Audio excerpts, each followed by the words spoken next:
けんチャンネルです。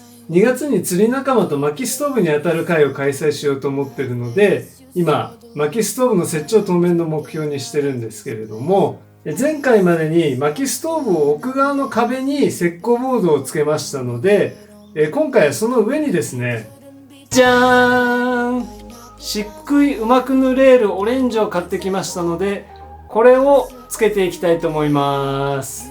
ということで頑張って作業していきたいと思います。この石膏ボードの継ぎ目をですね埋めるためのテープを、買ってきました。ここに貼っていきたいと思います。テープはビスの穴の上もカバーするように貼りました。これにやられてしまうと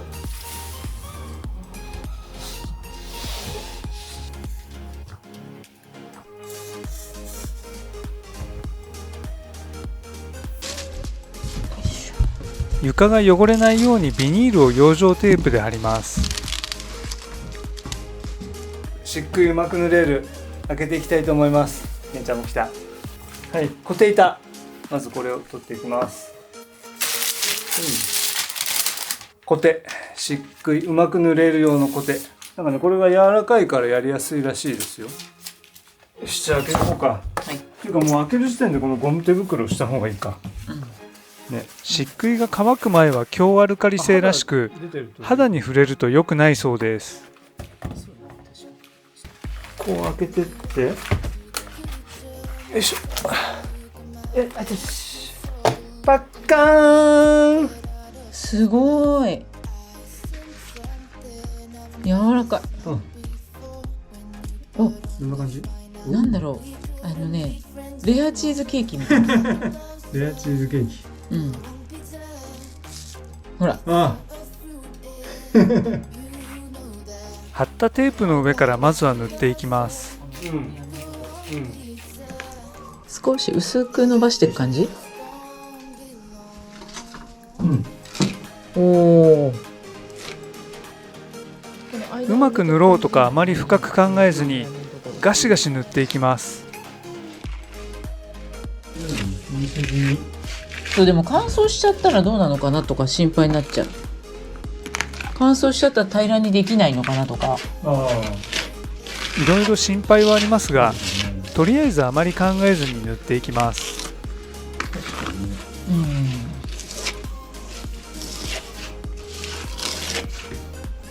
匂いもほんとないね。そうだね。普通なんかもうシンナーの匂いでさ、頭クラクラしちゃいそうだけど、匂いがなくて本当になんか塗りやすいから。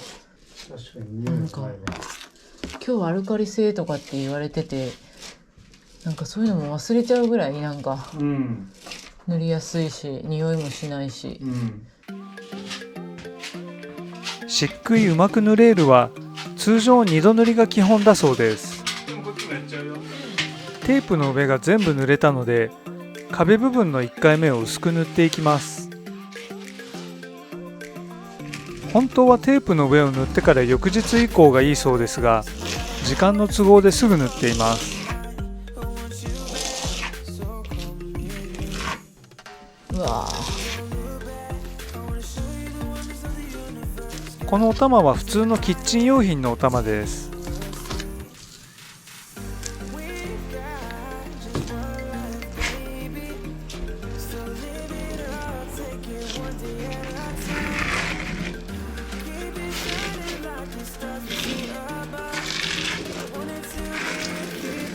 なんだろう、この石なのか砂なのか、なんかガリガリガリガリ塗ってて音が、そうなんだよね、厚みが分かんない。とりあえずなんか薄く伸ばしてるけど、あんまりへんてこりに伸ばすとなんかまた、まあでもいいんだもんね、うちはまっすぐじゃなくて。だから私みたいなアバウトな人たちはいいかもしれない。袋でもいいのか？途中からロミーは漆喰を下から上に塗っていくのがいい感じに塗れると気づきました。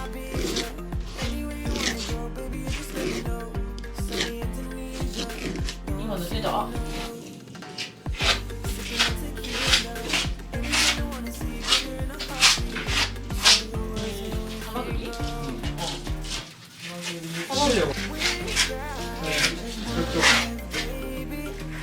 1回目が塗り終わりました。漆喰やってるからね、げんちゃん。漆喰わかる？おいら。2回目の塗りやってきます。ヨーロピアンスタイルでボテッと置いて後で撫でるっていう感じでやっています。大きめのダマになるように漆喰をつけていきます。これもあんまりうまく塗ろうとか考えずに思うままつけていきます。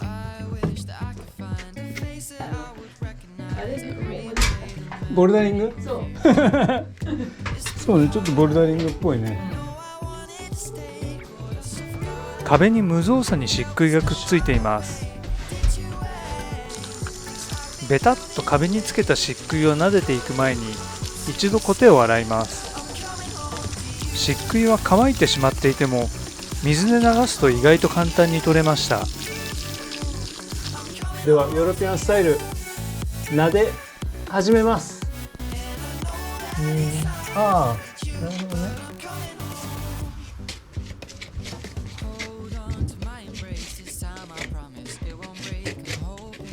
リズムに乗ってこんな感じでお願いします。こんな感じで、こんな感じで。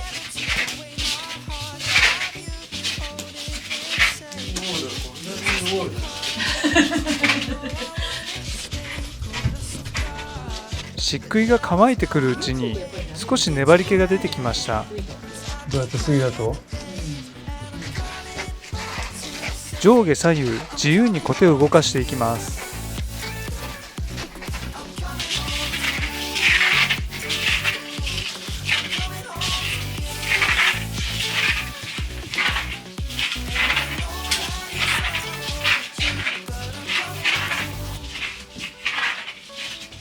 薪ストーブ部屋の北側の壁を漆喰を塗りました。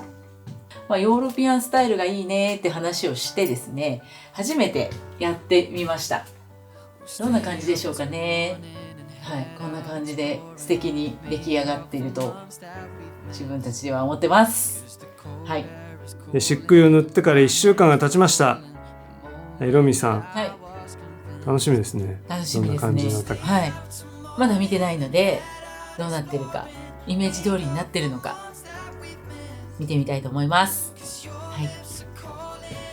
おー、すごーい。綺麗。めちゃめちゃ綺麗なんですけど。